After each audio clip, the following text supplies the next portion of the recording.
现在请南苏丹苏丹人民解放运动主席、总统基尔发言。Chairman of the Sudan People's Liberation Movement and President of South Sudan.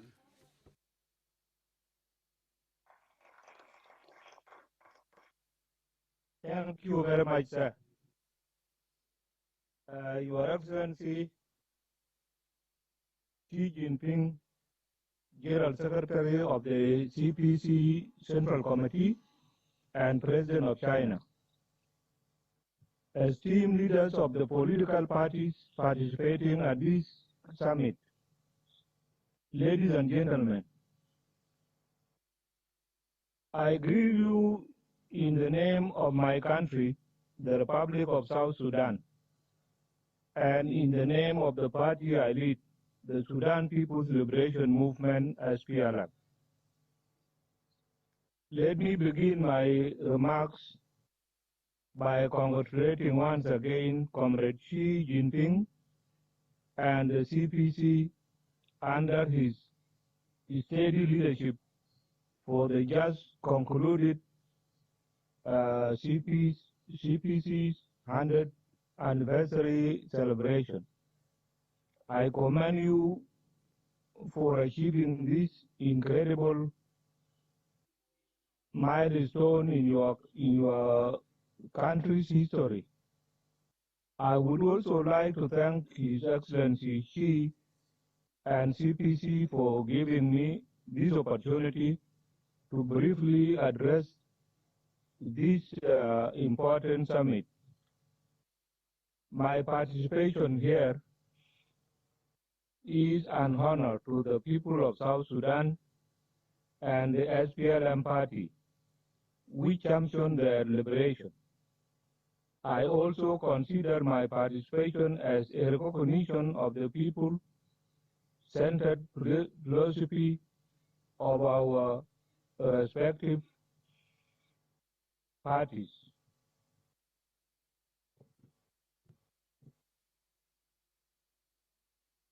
As clearly stated in the invitation letter, this summit affords us an opportunity to focus on discussing people's well-being as a responsibility of people of the political parties.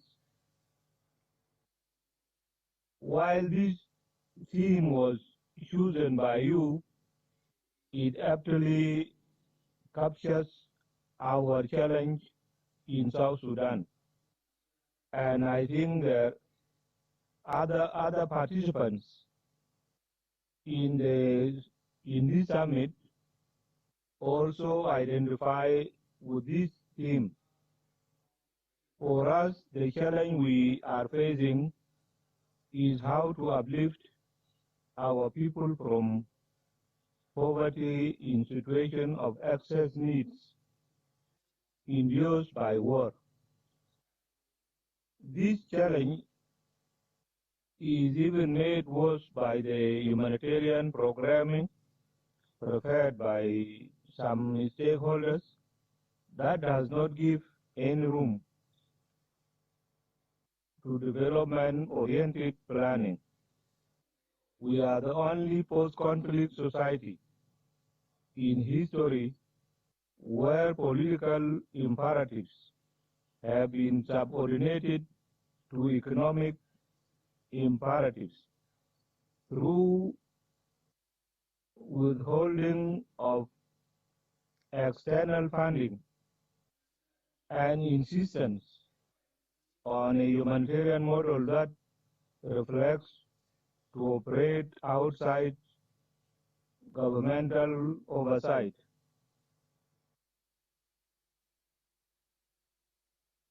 Even with these challenges, I strongly believe South Sudan is a country of vast potential, and with peace implementation in progress, we shall strive to learn lessons of past achievements of countries like China to realize our goal of uplifting our people out from extreme poverty. SPLM under my leadership will continue to learn from the CPC's admirable experiences, as well as the current initiatives as it endeavors to achieve national policy objectives.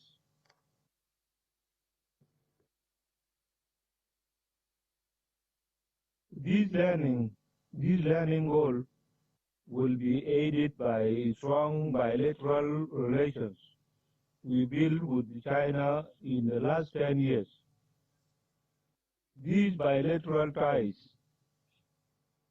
have allowed our people to benefit from capacity building opportunities, as well as exchange visits that gave them a sense of Chinese accomplishments.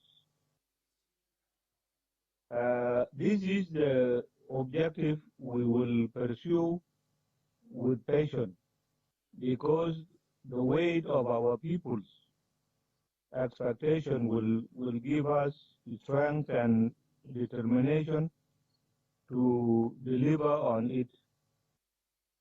To the participants of this esteemed summit, I urge all of us to dedicate our efforts to making our people's well-being our responsibility.